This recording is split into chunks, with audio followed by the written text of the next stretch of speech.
Hey everybody, welcome back to the gardening artist. Reba here.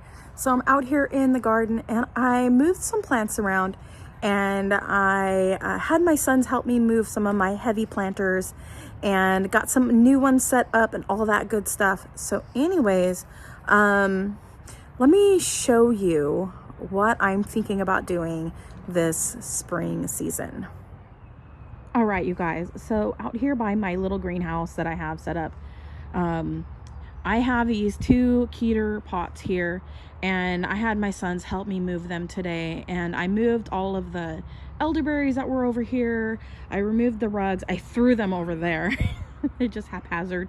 I will be reutilizing those rugs because they do have the rubber bottoms, and I really like that, so that when I'm weed eating during the summertime, I can just like weed up right next to them, and they work so amazing, and I don't have to worry about all of the grass and all that so much. Right here it's grown in onto the rug top, but I'm gonna clean that up as well. Anyways, so I have these 2 Keters over here. My sons helped me move them again. I put down those rugs that I had mentioned in one of my other videos from last month, saying that these ones right here were a little bit wider than these strips here, and they actually fit underneath these Keter pots perfectly. So I have a total of 4 down here right now, and I have them in a strip here, and I think I only have maybe 2 left. We'll have to go check on the other side of the garden, but so I have them here, and I'm going to zoom out. So there we go. And so I'm going to be redoing these entire Keter planters here, and I'm planning to grow like maybe carrots, sweet potatoes. I'm not exactly sure yet what I'm going to be growing in here, but I'm planning on growing at least some root crops out here in the garden. I'm going to start getting some of the radishes and stuff here sowed soon. I think I should be okay with that. In this zone, if I put like some plastic over the top, they'll be protected. I do have some garden plastic that I can dome up, and I can reutilize and maybe even create some of my own like hoop or whatever. I can take my plastic to my sewing machine, and I can create some goodies for the garden. So I might be doing that. But anyways, I have to refluff, because you can see it's been a couple years since the soil's been put in here, and it has shrunk by at least almost 2.5 to almost 3 inches. And so I need to refluff the dirt, and I'm going to combine everything together. And I'm going to take the green onions out and all of the leaks out of the containers and that sort of thing, and we'll see how everything looks. I will be starting from a blank canvas on these pots. I don't mind doing the big tall tree collards in the corners of the pots. I'm completely okay with doing that, so I might do that, and maybe even some kales. But I'm thinking I want to grow some peas and some lima beans in these. So I'll be putting some trellises on the back side of these, alongside of the greenhouse there. And so what I'll probably end up doing is I'll have a bin, like one of my old totes, and I will mix all my potting mixtures and everything together, and I will take this old dirt, mix it with new stuff, and amend the soil with all kinds of goodies.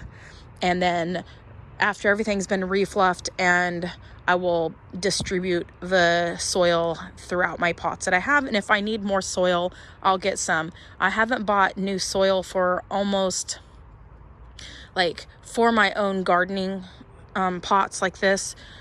It's been a couple years, so I'm due for some new soils and that sort of thing. So I'm gonna get that going. These are new, and I thought they were the same print as these ones, but clearly it's a different pattern. on this one from this one, but these ones were way cheaper. Is that a crack? Oh my goodness, it's a crack. Oh, I think it might just be a defect from the factory. That's okay. I don't need to be like that. Anyways, it's just a defect. It's fine. I think it's on this other side too. So that's weird. It's kind of broken there. Oh, I might need to contact them. This one is a little broken too. So I don't know. I think they'll be fine. Anyways, so I'm going to be growing in them. I'm looking forward to it. It's going to be really, really nice, you guys. So I'll be filling these ones up as well and kind of doing the same thing. So, I mean, it would be kind of cool, you guys, if I did like an archway with these, and then I could grow like all kinds of stuff. Let me know what you think. So anyway, so there's that. I did move the blueberries and stuff. They're right here next to me. Well, the majority of them, the ones in the bigger pots, they're right here. I'm going to have to do something because the blueberries that are in the smaller pots, my puppy is eating all of this part of the plant. And that means I won't get any berries this year because she's biting everything off. So I'm going to have to figure something out and maybe move my planters or do something, raise things up. So I have some ideas and I'll show you those here in a few moments. Hopefully I don't forget. So anyways, so here are my green stalks. I have some here. I have some in some other parts of my garden. And I do have strawberries in these ones. These are the original green stalks. I do like to stack mine 3 high because I like being able to see my entire garden. When they're 4 high, it's still okay, but I'm really liking them being stacked 3 high. And I can really see everything because we have our cat will come out here and the puppy now. And I can see my entire garden. I'm short too, by the way. So it's nice. So, and when they're stacked 5 high, they're pretty wobbly. And I just prefer them not to be that wobbly. 4 high is okay though, but 3 works perfect for me. So I have mine all spaced out about 3 high. Not about, they're 3 high, as you can see. And right now I do have strawberries in a lot of these. And because they're in the original, they're taking up a lot of valuable growing space, planting other things. Okay. So I am really considering revamping a lot of this. And I have some ideas in mind, and I will show you that here in a moment. But I will be putting my strawberries will be going into my new blue Greenstalk. So those ones I'm going to be putting out on my front porch area, and they will look really nice. Be taking all of my strawberries out of these, and I'll also have more pockets on the leaf style planter. And so I'm really looking forward to using that green stalk that is the leaf, because I've never grown with the leaf, only the original. In these top containers, I do have a couple strawberries in them, but I have my wintergreen growing in the top here. But I'm really wondering if the wintergreen will root down into my other containers, because it is a vining plant, and I really want to keep it confined to the individual pot that it's in. So I might be thinking about rehoming these into a different container, possibly. But I will be moving all of my strawberries for sure, and I have different varieties, and it'll be good because now by having these out on the front porch, they'll get really good sun, and I'll have them on the spinner, so I'll be able to spin them so they get plenty of sunlight. And with that being said, I'm just looking forward to having these open up for other things. So let me show you guys what I'm thinking about doing. All right, so over here I have some more of the original Greenstalks, and I'm going to be experimenting, and I'm trying to free up space in my garden because I just have way too many pots everywhere. And I think it would be really nice to be able to water everything in one spot. So this is very unconventional for what I'm going to be doing, because I don't know how well these are going to grow. I will have to keep everything trimmed back. I think it'll really be great for the time that we are here in this moment in time where we are living. Since everything is grown in container pots, look at all these pots that I have down here. Look how much space they take up.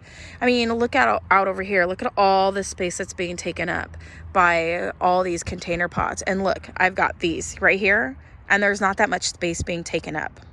So my thought process is I am going to fill these up with some dirt, but I'm going to transplant into the pockets. Right here are my elderberries. And they are not always going to be in container pots, you guys. One day, my elderberries are going to be planted in the ground somewhere else. But these are all different varieties of elderberries.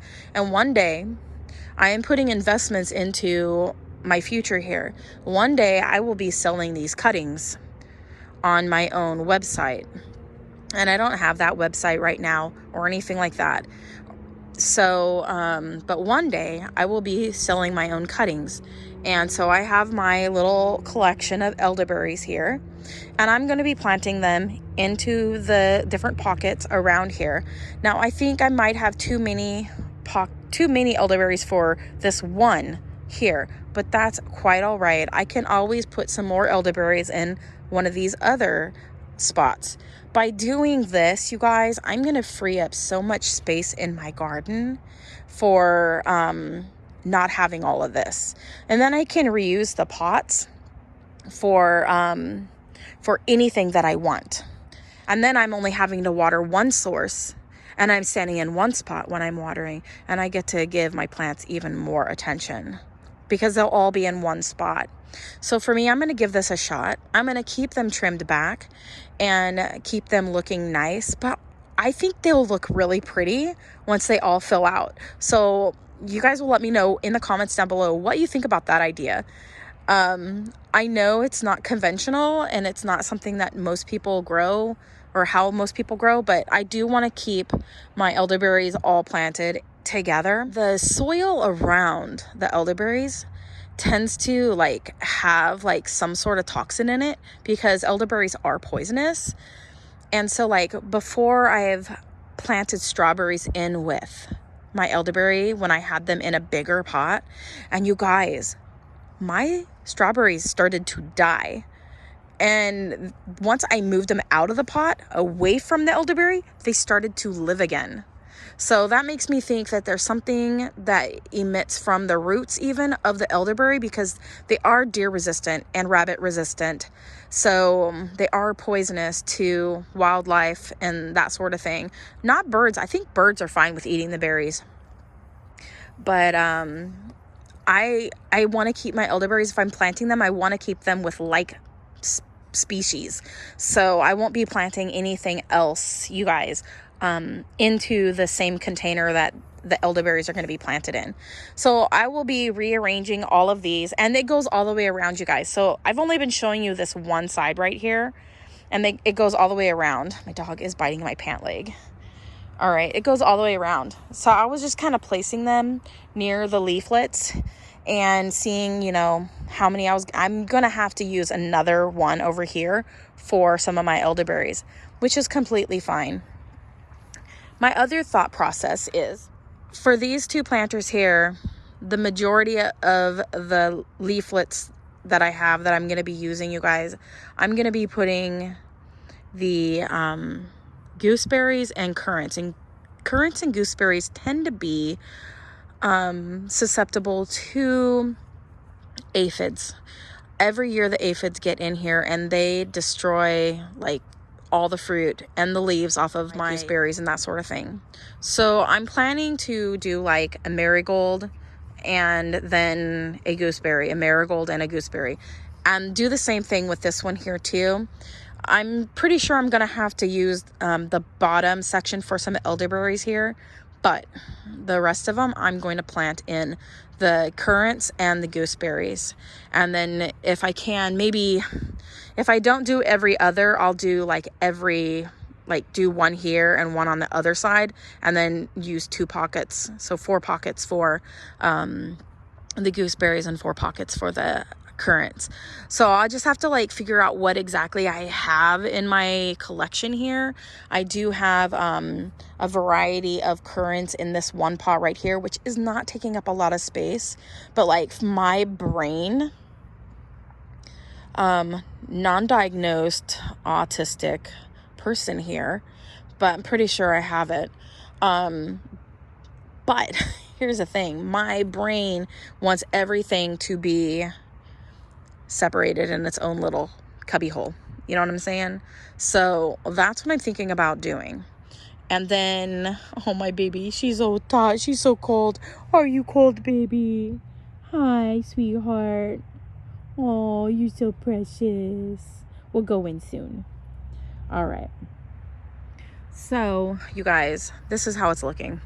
I've got a lot of projects I want to do this year. I've got a lot of plants I want to grow. I still have yet to clean up this side of the garden. I am going to be getting that done in the next couple weeks. So that way I can get those greenhouses up so that I can start planting seeds the end of February. That's when I'm thinking I'm going to go ahead and start some seeds. I think I should be pretty safe by then. And if we do get any more snow or anything like that, I should be fine. So, yeah. And then also these planters here, I'm thinking I might reutilize these ones as well on my front porch. However, I don't know if I'm going to do all the raspberries and blackberries and stuff in them. I need to figure out exactly what I've got growing in all of these and make new labels for everything. Rejudge all of the dirt in those as well, because they looked really nice on my front porch. I won't kid you. They looked really nice. However, everybody always thought I was growing tomatoes because I'm using the tomato cages for the canes on all of them. But I think I'm just going to keep the canes shorter, you guys, and omit all of the cages from now on and just like trim the canes back. Or even, I could even put a root ball on them and do like a little root ball where I want to cut them off at, so that I keep them about this high and don't let them get any higher, just for growing in containers purposes. So anyways, so this is some of the ideas, you guys, that I'm thinking about doing in the next month. Getting things zhuzhed, getting things cleaned up, getting things weeded, making my soil for my pots. I know I'm probably going to need more this year because I'm revamping a lot of stuff, but I will be able to recycle a lot of my soil as well. So I'm not too overly concerned about having to run to the store anytime soon. So I can always do that next month. I think I'm pretty well covered at this point for my needs. At least for the majority of my pots. I might need more for these, but I do have those big giant pots that are in that greenhouse over here that I grew the tomatoes in. I can take the soil out of that and mix it in with everything that I'm going to be doing, because that soil needs to have perlite put into it to make it more aerated, because really it was a bunch of topsoil and compost. And it was really thick, and so it was hard for things to grow. Like seedlings, they struggled. So that is a process. Other things I'm going to be doing is going through and culling a bunch of the trees that I have and deciding which ones I really want to keep, because I really don't need that many fig trees. I want to keep them so that I can use them for cuttings one day, but you know what? I can wait. I can sell them. I can be okay with selling them. And then I can always get new cuttings in the future. So I'm completely fine with that. So I think I'm going to go ahead and I'm going to cull like the majority of these fig trees. I'm going to keep a small handful. I think I need to give myself a limit. of how many, no more than 25. It's gonna be difficult, you guys. Although I do have some over here, you guys, that I am growing that I grew from seed. So those ones are not gonna be part of that number at all, because these ones here, these ones are separate. Those are completely different. And I want to grow those until they make fruit, and or find out if they're male trees. So some of them might be male. And if that's the case, I want to be able to figure it out. So, but anyways, you guys, thanks for watching. Comment, like, subscribe, click that bell button. As always, love what you grow and grow what you love. And God bless. Bye.